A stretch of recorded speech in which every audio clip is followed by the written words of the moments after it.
Bonjour, Hélène Dubois du pôle cheval Trait du Nord. Donc, je suis ici à Cappelle-en-Pévèle avec ma collègue Marion Roussel et Uravif pour une démonstration de broyage et de ramassage de poubelles.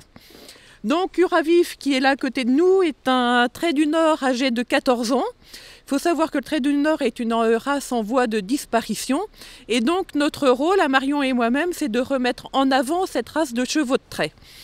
Donc c'est pour ça que l'on va dans les communes faire différentes expérimentations. On a déjà fait du ramassage de déchets verts, du ramassage scolaire.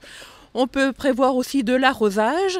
Et aujourd'hui, à Cappelle, on va faire l'entretien des espaces verts, donc avec un broyeur dont vous verrez la démonstration tout à l'heure, et une petite benne pour ramasser les poubelles, enfin les corbeilles de ville au sein de la commune.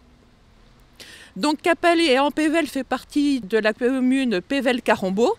Donc c'est une communauté de communes déjà très investie pour le travail du cheval. Et donc là aujourd'hui nous allons avoir le président de la communauté de communes ainsi que différents maires de la circonscription venir voir ce que l'on peut leur proposer avec le Trait du Nord. L'avantage du travailler avec le cheval de trait, enfin il y a trois gros avantages. Un intérêt économique, tout premièrement, ça ne revient forcément pas plus cher de travailler avec le cheval qu'avec des engins motorisés. Le deuxième avantage, ce sera le point de vue écologique. L'utilisation du cheval de trait permet une réduction assez conséquente des gaz à effet de serre. Et après, il y a un enjeu aussi social. C'est-à-dire que réintroduire le cheval en ville réintroduit du lien social dans les communes. Les gens se déplacent, sont intéressés. C'est vrai que nos chevaux ont un gros capital sympathie et ça remet du lien social entre les habitants de la commune et les personnes qui travaillent avec les chevaux.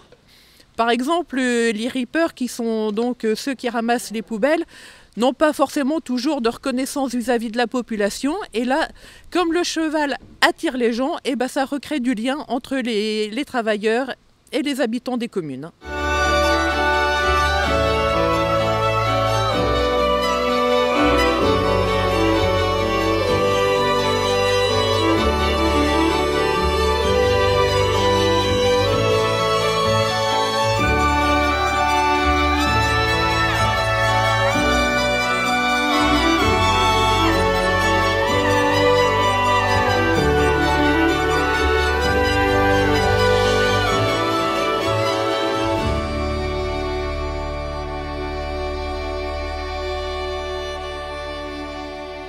Donc le pôle cheval Trait du Nord est là pour mettre en place les expérimentations, c'est-à-dire qu'on vient avec nos chevaux, enfin là on n'en a qu'un en l'occurrence, on vient avec les chevaux et le matériel. Ce sont des expérimentations qui ne coûtent absolument rien à la commune. On est là pour étudier la faisabilité du projet, c'est-à-dire qu'à la fin, si on fait plusieurs fois l'expérimentation, on va remettre un cahier de technicité aux maires des communes et leur montrer si c'est intéressant, enfin où les points à améliorer et éventuellement à modifier. Donc c'est les mairies ou les communautés de communes qui sont à même de décider. Mais donc c'est très important de leur dire que quel que soit leur projet, on peut intervenir et faire des expérimentations chez eux. Dernièrement, on a fait de l'expérimentation de balayage sur les pistes cyclables du département. Donc pour ça, on est venu avec la balayeuse à laquelle on met derrière la petite remorque pour ramasser tout ce qui se retrouve sur les pistes cyclables. Donc les mairies qui souhaitent travailler avec les chevaux ont deux solutions. Soit avoir des chevaux qu'on dit en régie, c'est-à-dire que là c'est la commune qui fait l'acquisition du cheval et du matériel. Mais là le gros problème c'est que un cheval c'est des soins 24 heures, enfin pas 24 heures sur 24, mais au moins 7 jours sur 7, tous les jours, il n'y a pas de jour de férié, pas de dimanche. Donc c'est une certaine contrainte pour les communes.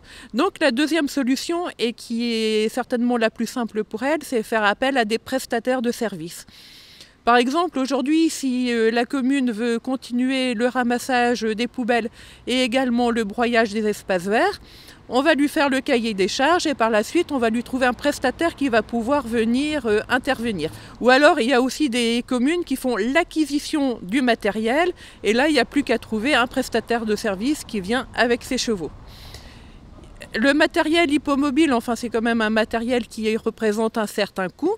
Et dans le cadre du programme Interreg Ecos, le Pôle Cheval Trait du Nord a pu faire donc l'acquisition de différents matériels, une balayeuse, des harnais pour les chevaux et également une petite benne de ramassage.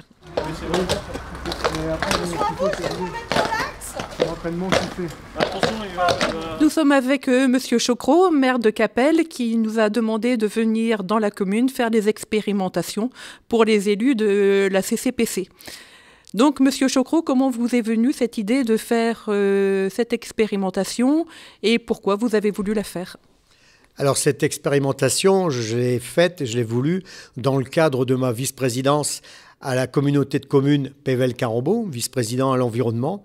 Et j'ai trouvé important d'essayer de convaincre mes collègues élus d'utiliser les chevaux Trait du Nord pour faire certaines tâches dans nos communes et remplacer le camion, remplacer donc tout ce qui fonctionne avec un moteur, puisque les chevaux Trait du Nord ont une force physique capable de remplacer certains moyens mécaniques. Les plus proches, elles sont où, Étienne? Les plus proches poubelles, elles sont où? Ouais.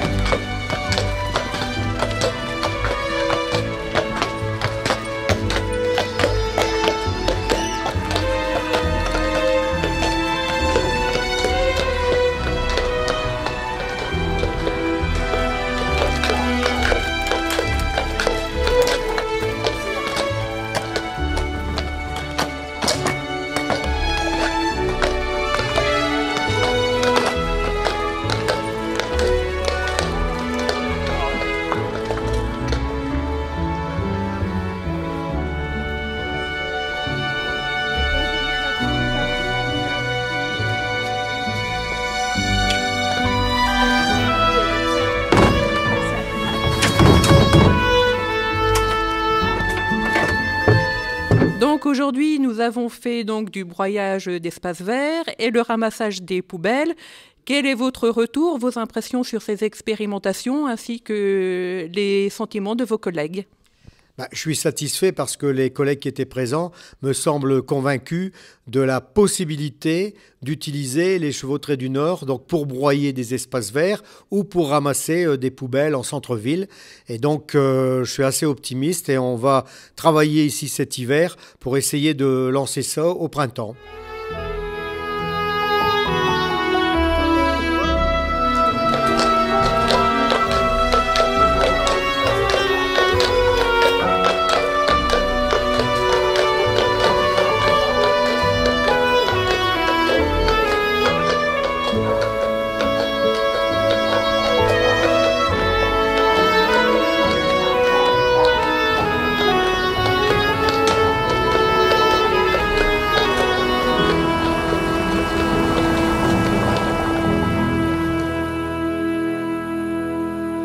Quelles sont les contraintes que vous pourriez rencontrer pour mettre en place ce projet ? Alors aujourd'hui, il y avait 7 ou 8 communes qui étaient représentées. Je pense que ça n'est pas encore suffisant. Il m'en faudrait le double, une douzaine, une quinzaine pour vraiment être sûr de pouvoir faire fonctionner ce projet. Ensuite, c'est un problème d'organisation. C'est surtout ça. Mais je pense qu'en se mettant autour d'une table, en travaillant, en réfléchissant, on devrait y parvenir.